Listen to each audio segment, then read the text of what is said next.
GM. GM.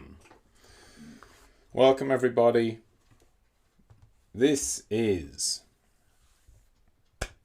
day 2 of the Alpha Advent Calendar. Oh boy, do I have a banger lined up for you. This is going to be fun. You're going to enjoy this one. Alright. So let me give everyone a minute to get themselves in. This one is going to answer all your questions. Alright.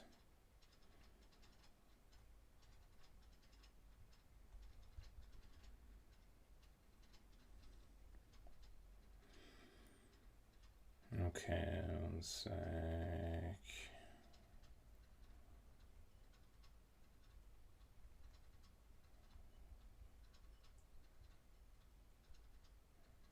All right.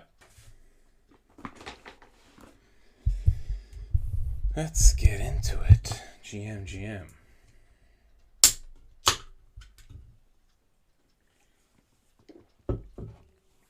So first we will do the Alpha Advent Calendar and then we'll do a few questions. 2 streams today. We have Blue Belts Mentorship Monday at 7 p.m. UTC. So a couple hours from now. Don't worry about daily levels or any of that. That's all fixed already. So just forget daily levels for today and it'll be back tomorrow along with everything else. Perfectly formatted. Alright, let's go. People asking song names. That song is by our very own Reality One. Kyle, have you been trading Ripple?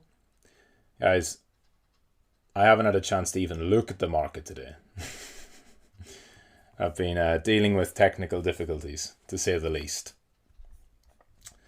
But I did lay out what was my thoughts for Bitcoin, and it's played out pretty much as expected. Looking at BTC right here, you're looking at the weekly open, bounce into a lower high, right? Pumped off the New York open. You've got the weekly open and you've got the monthly open around here. So you want to mark those out. I should really be on TradingView, but I'll just do this. We will get the monthly open, which is here. This is the monthly open. And then the weekly open, which is from here. Weekly open is there. These are the levels that matter. Monthly open, weekly open. So we moved up in New York session. We retested the weekly open, bearish rejection. We've broken structure on the 15-minute. So throughout this session, I would expect to see Bitcoin forming a lower high in here. You can see what's happening. Resistance, resistance, resistance. And either resistance is going to form here lower, and we're going to have some form of lower high. Or we're going to flip that by building our way up through this area to get above it. So that's what you're looking at for this week. Does this move up and we stair step towards 99k once again? Or do we go back down? 95k is holding. So as long as 95k holds, it's all good. When I say it's all good, it's all about levels in trading. I'm not saying 95k is the bottom. 91k was the bottom. That's why I got long at 91k. I'm not getting long at 95 yet. Not adding to the swing long. I've got a swing long open from 91. I'm not adding to it yet. But it certainly is holding fine for the moment. And you can just see, as I talked about, maybe this morning's video was a bit fucked and glitchy, but you've seen me talk about the bid depth anyway. So we had good support at the lows, 95k holds. We push up into New York session, sellers reappear. We can't breach that yet. So that doesn't mean the top's in, right? Because now we've dropped back and there's already little shoots of green showing up. I mean, if the market starts to hold here and you see a bit of green, what's that? That's a low, that's a high, that's a higher low. So look, it's one of two things that's going to happen here. You have a target above, which are these highs, right? It's really this 98 to 99k level. That's where most of the liquidity will be resting. And there's a lot of liquidity resting there now. There's going to be a lot of stops built up between this area. 100k is the level that has to break eventually. But before that, you've got this zone, which I think is where bears get wrecked. Right? This is bad bear zone. What the fuck, man? Fuck you. Fuck this. I hate this trader. Oh my god. It's such an amazing app. But it has one tiny flaw. That the typing functionality for time frames is not the same as TradingView. Just fix it, please. Fix it. I would be the biggest trader TRDR maxi if they just fix that fucking thing. So this is a bad bear zone because if you're trying to short Bitcoin and you're putting your stop at 100k and above, you're probably all right because you've got like $2 billion protecting you, right? If we look at 100k, there is $2 billion that's required to get from here to 100k. But everything up before then, even though you can see supply on the books above 99, it's not hard for the market to squeeze up into this area and take stops just by using perpetuals. But to break and hold 100, it's going to require a lot of buying. Everything in between there is going to be one of two things. You've got an untested low. So we are either going down to here towards the untested low, or we're going to hold 95. And if we hold 95, then what you want to see Bitcoin do is just stair step higher. So from this low into this high, if it goes into a higher low and it does this and this and this, then you're going towards the bad bear zone where they're going to get wrecked. Now that doesn't mean we're going to break 100, but I do think we can squeeze up to 99 if we get some bullish flows. And if it doesn't, if it's unable to hold 95 and we go down through, then you're looking at it to go back down and retest that untested area below. That's basically the plan. We actually have an extremely simple setup this week. Simple doesn't mean it's easy. Simple means you've got very clear levels. 95 is a very clear level of support, which has multiple confluences and is a round number in between 90 and 100. We have an untested area below which could be tested, or because it's a bull market, it could not get tested and we can front run it. And 100k won't break yet, but we can definitely squeeze up to wreck those bears. So, in between, you trade it following your systems. All right? Done. Now, let's get right into it. That's not it. This is it. GM and welcome to Santa Prof's Alpha Advent Calendar. Day 2, Episode 2, Portfolio Setup. Here's what to do with your bags. Now, I'm not going to tell you what to buy because I'm not here to give you handouts. I'm here to teach you how to know yourself what to buy. Give a man a fish, he eats for a day. Teach a man to fish, Teach a man to fish, he eats for life. Yeah? So, first let's explain cycle bags and trading. In this next year, let's say from now until 2025, so let's just call it the next year, the third year of the bull market, which encapsulates the majority of the returns and is the biggest year historically. If you want to set your portfolio up for the next year, or again, might not be a full year, but 6 months minimum, up to 12 months, depending on how the market goes, you want to have your cycle bags, and that should be the majority of your capital. So let's say you've got 10 grand. 80% of that would be cycle bags. And 20% you would use for trading. Trading does not mean that you just take the cycle bags and do nothing with them. It's about time frame. Your cycle bags are not just, I'm going to hold this and I'm never going to touch it and it's all just going to go up. You still act like a trader. You still go through bootcamp and build trading systems. You just focus on higher time frame reasons to exit. So when you've set your cycle bags, if you've already done it, great. If you do it by the end of the year or whenever, fine. Once you've got your cycle bag set, you should be looking at a daily chart, a 3-day chart, a weekly chart, some high time frame chart to get an idea of when your cycle bags are showing high time frame signs of weakness, trend, momentum, weakness, market structure breaks, essentially top signals on a high time frame to where you can say the majority of the gains are behind us. Right? And then the portion in yellow, the trading portion, this kicks in for you when you get to purple belt, not before. So if you're a white belt, you're focusing on white belt. If you're a blue belt, you are trading, but you're trading with dollar trading, lower risk. You're just testing your systems out. And then once you get into purple belt and scale up and get into brown belt and so on, then you can take the 20% and actually trade with it to spice up your portfolio and shoot for massive returns that can boost your overall stack. But that comes after you set up your main stack, which are your cycle bags. Your cycle bags then, so everything you see here, we're now breaking down the green part. That's 80-20. The green part, which is 80%. You then split that into whatever construction you want based on your risk tolerance. And do not just say, oh, my risk tolerance is maximum risk, and I'm going to put all of it into one coin that's a fucking 100 mil market cap. That's dumb. You should still have some type of split between majors and large caps and others.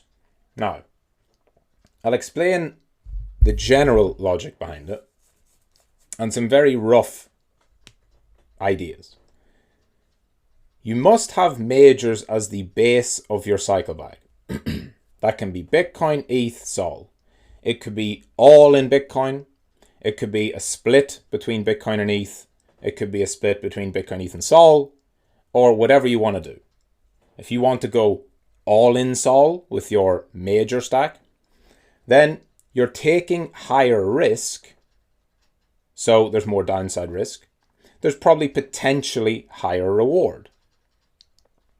But if you're looking at it from this perspective, out of your 80%, the majority of that should be majors.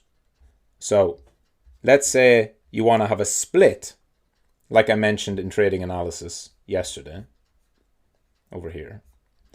Your cycle bags, the majors, let's say 70% of that is going to be in your majors, which means out of your cycle bags, which is your 80% of your overall, 70% of that could be in the majors.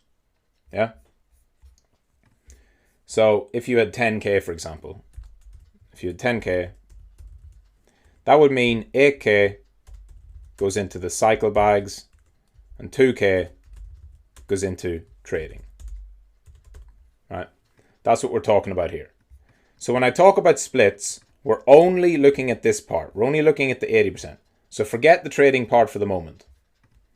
So out of your majors, you might put 70% of that 8K into Bitcoin, ETH, Sol, some split within that.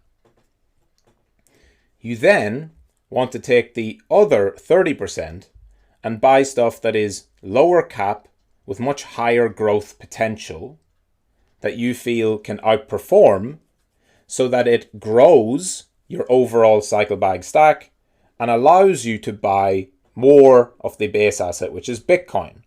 The goal of all of this is to accumulate more BTC. So the others and the large caps are only something you should look at if they are outperforming Bitcoin or have the possibility to outperform Bitcoin. Most coins will not outperform Bitcoin over a long-term basis. So if you're looking at these things, you're generally looking at stuff that is lower cap, it's smaller, but it has a much higher growth potential. Now, I've also added in large caps here, which is just essentially anything that's in the top 20. And I want to explain the difference. The majors have a 2 to 5x potential. Okay? Bitcoin could go to 200k. Bitcoin probably won't go to 500k. But Bitcoin could go to 250, 300, maybe, who knows? Maybe it doesn't get to 200, who knows? The point of this is not to predict price. The point is to understand at that point you have a much higher probability of being right. You may not get as much return, but that's why you use a smaller percentage to chase the bigger returns. ETH maybe has a 2 to 3 to 4x potential because it's been lagging, and if it does start to have a run, it could potentially go higher. But because of it being lower, and because of it underperforming, it may also continue to underperform. And then Sol is much smaller than Bitcoin. It's about, 1/10 of Bitcoin's market cap or less. So Sol could have the potential to go 5x, but it could also not. So you don't just look at this and say, well, why would I have any Bitcoin? Because, Sol could go 5x and Bitcoin could only go 2x. So therefore, my 70% should all just go into Sol. You have to consider the fact that that might not happen. But first of all, you get 70% of your stack, your cycle bags, 70% of that cycle bag allocation, and you put it into majors. It doesn't have to be 70%. This is just my general advice, framework. If you want to go more or less, you understand the risks or the kind of risk avoidance of doing that. If you're somebody who has a large portfolio, 6 figures, 7 figures, maybe you want to weight it much more towards the majors, and you maybe even want to go 90% into Bitcoin, ETH, Sol, that stack. And you only want to take 10% of your overall what's left and chase the other stuff. Because if you get a 2 to 5x on your 6-figure or 7-figure stack, that is more than enough money to extract from this market. And if you do that, you'll absolutely crush it. If you've got $1 million and you put most of it into meme coins, you might hit massive returns. You might end up crushing your portfolio. It's all about risk reward. What's the downside risk? The downside risk on $1 million, if you put it in a meme coin, is like 90%. The downside risk on $1 million, if you put it into Bitcoin, is not 90%. So that's why you split it and you structure it. Now there's this other sector of large caps. And I've said here, large caps as a category, and then we'll talk about narratives after. Large caps as a category have also got, in my estimation, the same potential, but worse risk reward. So that covers stuff that's in the top 10 and top 20, like BNB, like Ripple, like Doge, like AVAX, like Link, like all of this shit over here. Right? Ripple is bigger than Sol. Ripple's up massively. It's up 5x in the last few weeks. Probably not going to do another 5x. BNB, big, almost 100 billion market cap. Could it go 5x? Maybe. I wouldn't expect it to. It's not bad. It's a good coin. It's a good project. It's a good exchange. Dogecoin is lower cap. Could it go 5x? Potentially. Could Dogecoin go to $2, which would be a 5x? Yeah, it could. It's not impossible. Cardano, same thing. Avalanche. Again, now you're getting into stuff that is still very high market cap, 20 billion. But do you see Avalanche going to 100 billion market cap this cycle? I don't. Do I see Toncoin, which I actually meant to put in here, because out of this, I actually think Ton is decent. Toncoin, the Telegram chain, is 16 billion. Could Toncoin go to 100 billion? Could it go 5x? It could, yeah. It might also just do a 2x though. Could Chainlink go 5x? It could. I don't think it will. But it could do a 2x or a 3x. The point of this is You might say, okay, I'm not going to buy Bitcoin, I'm going to buy Link, because Link's way smaller, and I like Link, and Link's going to grow, and Bitcoin's too high. But there's a very real possibility that Bitcoin goes 3x, and Link goes 3x. If that happens, you've not played the cycle well, because you haven't outperformed Bitcoin.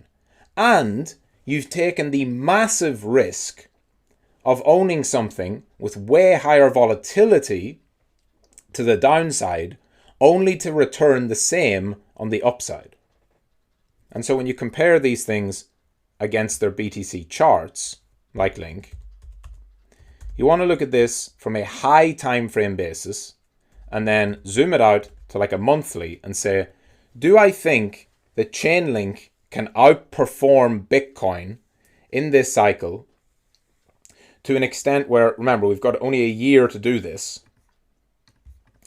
Do I think that in the next year, Chainlink can outperform Bitcoin to such an extent where it's a good thing to buy for a 5x?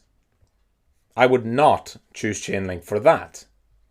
It's had its run against Bitcoin. It's had a lengthy downtrend against Bitcoin. It's actually not a terrible chart here. It's potentially bottoming out against Bitcoin, but the bands are red on the monthly.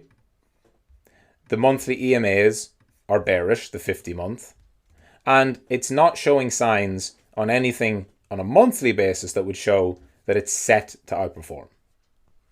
XRP, which has already had a major move against Bitcoin, is still bearish on most time frames and is running up into resistance. Now, this has come along with a 5x price appreciation for XRP already. This has pushed XRP already to being the third biggest, to 150 billion market cap. So if you think that XRP from here, I'm not talking about 3 weeks ago, I'm talking about from here, if you think that XRP is something that you should put in your cycle bag as a 5x potential, what you're really saying is XRP is going to go to 1 trillion or close to it. XRP is going to go to 800 billion, 900 billion, 1 trillion market cap. There is only one coin that has ever been 1 trillion, and that's Bitcoin. Ethereum has never done it. Nothing else has ever done it.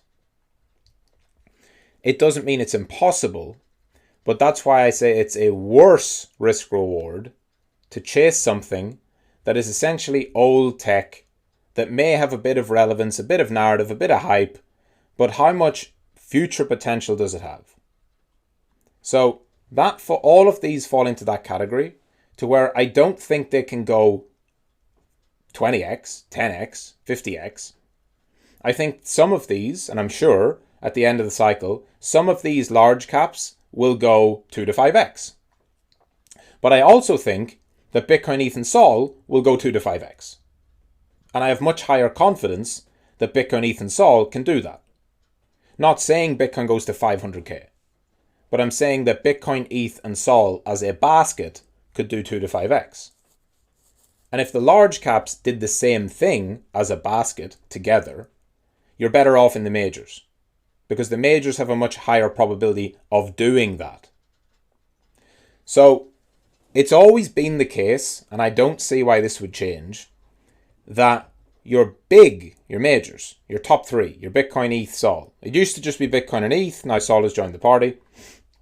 They form the basis of your cycle bags. Now, it's Bitcoin number 1, ETH number 2, Sol number 3. That hasn't changed. Sol is not bigger than ETH. Sol is not better than ETH. Sol does not have any advantage over ETH other than the fact that it has outperformed ETH to this point. But if you're setting up your portfolio for the next year and you're choosing Sol over ETH, you better look at the Sol ETH chart. And the Sol ETH chart does not paint a pretty picture for the next year right now. Because after outperforming ETH for almost 2 years, and if we say we've got a year left, then it's going to have to reverse this monthly. So that's a monthly reversal candle, which is not just going to go like that. So it might take a few months. It might have to go down a bit and then up a bit and then maybe break out from there. And if that happens, well, then Sol can outperform ETH again. But when you see a topping candle, it can also be the start of a persistent downtrend. And so, if Sol ETH were to do this for the rest of the cycle, if it is top there and it's just going to go down, then by the end of the cycle, the narrative is going to be, yeah, Sol was the early cycle trade, ETH was the later cycle trade. And if you go all the way back to 2023 and early 2024, when I was talking about this exact topic, my exact comment was, I think ETH is a 2025 coin. That was based on the charts and the relative performance. ETH was lagging heavily behind Bitcoin, behind Sol. That does not mean that ETH is a bad coin. In fact, there has now been a year and a half of negative sentiment building on ETH. And whenever the masses, the 80% of people who always lose, start to have this general acceptance that ETH is a piece of shit, that's a great time for a reversal, a revenge trade, where it comes back from the dead. Now, I wouldn't say that means you need to be heavy into ETH, because when you look at ETH BTC, which is trying itself to reverse, it's also still bearish on every time frame, including the monthly. And despite the fact that it's putting in what could be a monthly reversal, by the way, at a level that, again, I talked about this in 2022 and 2023. Whenever this break happened, I mentioned that ETH BTC looks like it needs to go back to this area here. This is just a standard move back down into an area of inefficiency. That is the place that you would expect ETH BTC to bottom, right? And if we've got a year left, then could ETH BTC from here rise? Yes, it could.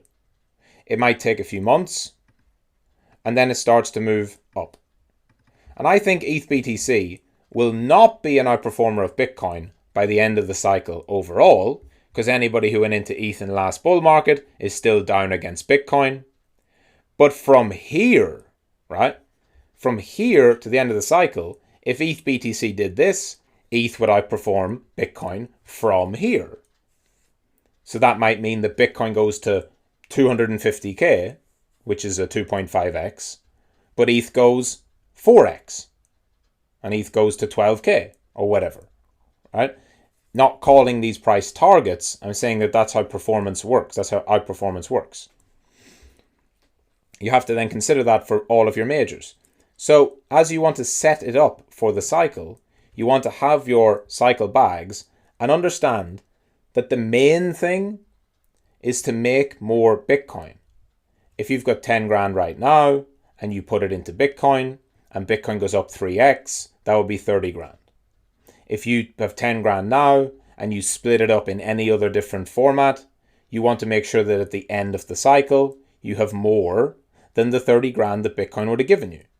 If you can end up with 50 grand and you convert that back into Bitcoin, brilliant. You have now increased your Bitcoin stack. And that leads back to the long-term plan I talked about a couple of weeks ago, with the long-term focus of asset accumulation, and you've won the cycle. So majors should be the base of it. Large caps, I personally don't see a reason to have them as any part of my portfolio for the hold, buy and hold, because they don't have the potential that they have the same potential upside, but they have worse risk reward. Then we get into the others. This is the spicy stuff. This is the stuff that most people only focus on and completely ignore the majors. And that's why they're going to end up with massive volatility and probably underperformance overall. Now you want to look at others as a category first. So in no particular order, by the way. These are not in order of preference. This is just the way I wrote them down. You've got stuff like DPIN. You've got meme coins. You've got tokenization. you've got AI, you've got DeFi, you've got layer 1, layer 2s, and so on and so on and so on. That's every potential category you could have. This is not all of the categories. You can go to CoinGecko and you can go to categories and you can just look at them, right? There's a bunch of different ones. You got your layer 1s.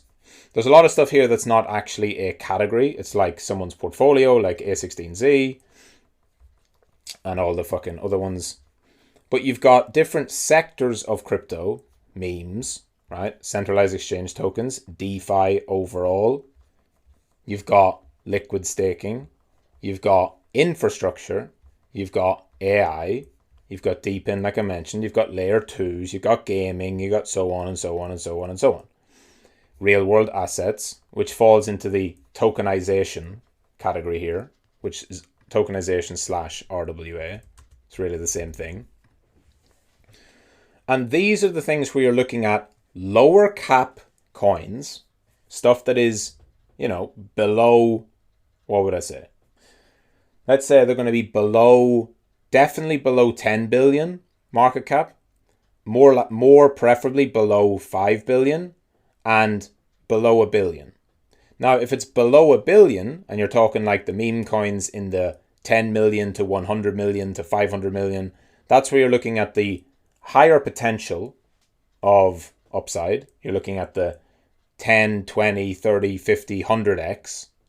Or if you're looking at something that is 1 to 5 billion, you're not looking for 100x.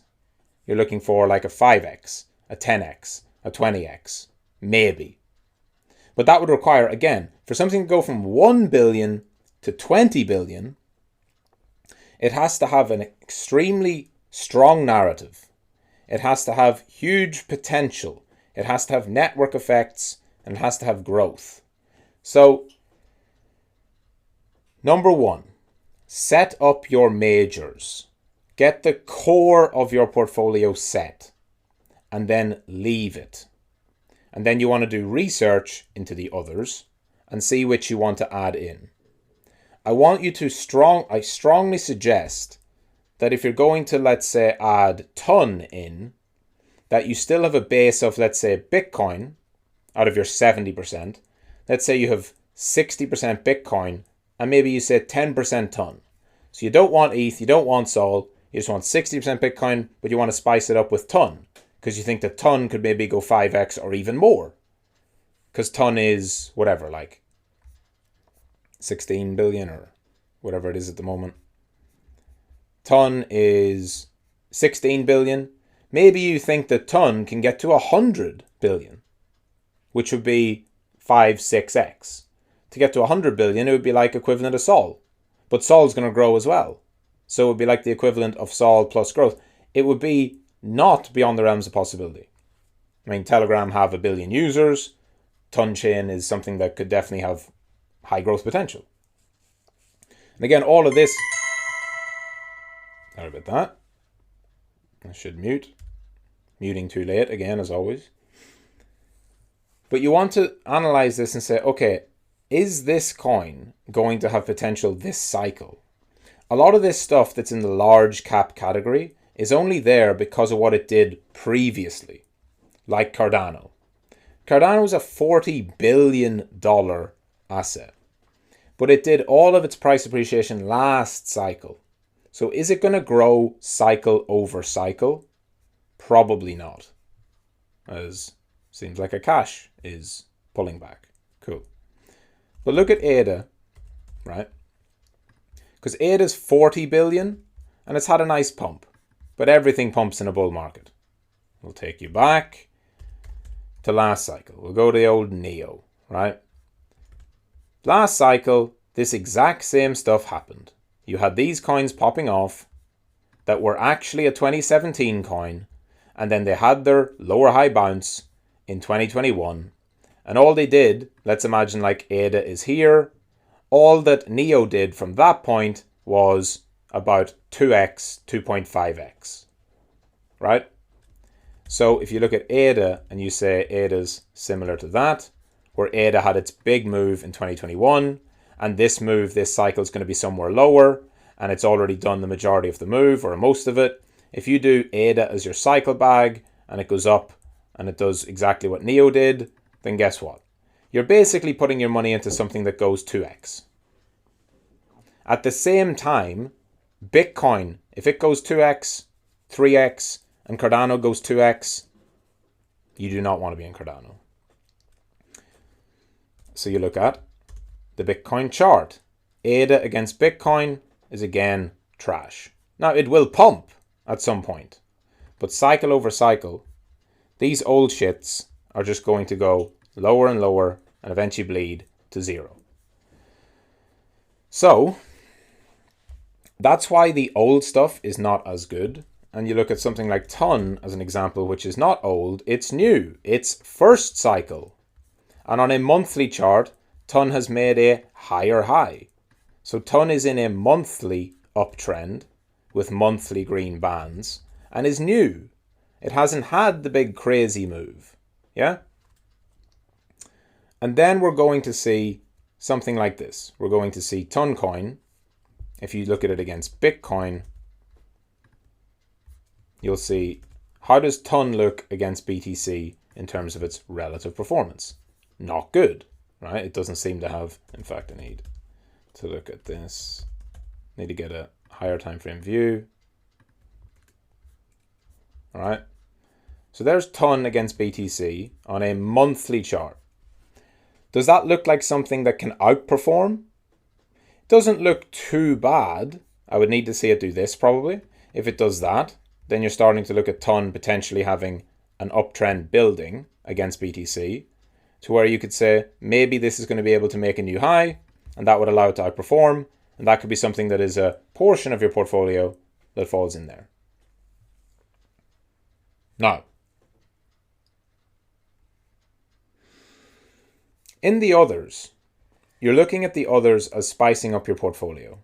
To do this, you need to understand themes or narratives. So, a narrative is just a solution to a problem. There are many narratives that will be shilled at you throughout this cycle.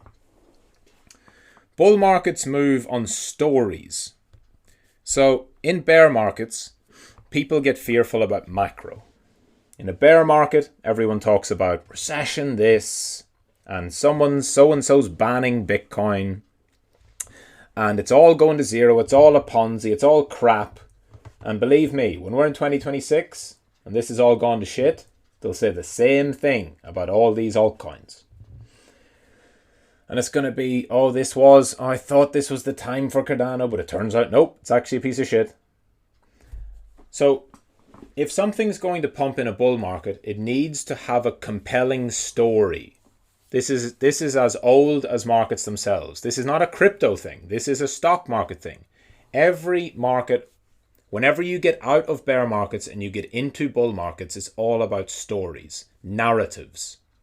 All a narrative is a solution to a problem. So people talk about, like, what's the narrative around AI? Like, what's the narrative of DeFi? You know, what is this? Like, I hear about this new meta that's forming. This meta is about, like, what about TikTok memes? These TikTok memes, is this going to be the next big thing? Or decentralized science, DeSci, or NFTs, or metaverse? Is this the next big thing? Everything is the next big thing if you listen to the paid shills online. You need to understand this yourself, and it's very simple. Let's break it down. A narrative is a solution to a problem. So you need to first understand, is there a problem? And what does the market think the problem is? And what is the proposed solution? So ask yourself, does this solve a problem? And then we'll talk about after whether it's a crypto problem or a global problem. We'll explain a few. Bitcoin strategic reserve, and just Bitcoin in general. Bitcoin global asset dominance. Bitcoin becoming bigger than gold. Bitcoin going to $1 million a coin. Bitcoin getting adopted by the Americans. Bitcoin getting adopted by every country in the world. Bitcoin becoming a strategic reserve asset. That is a real dominant narrative.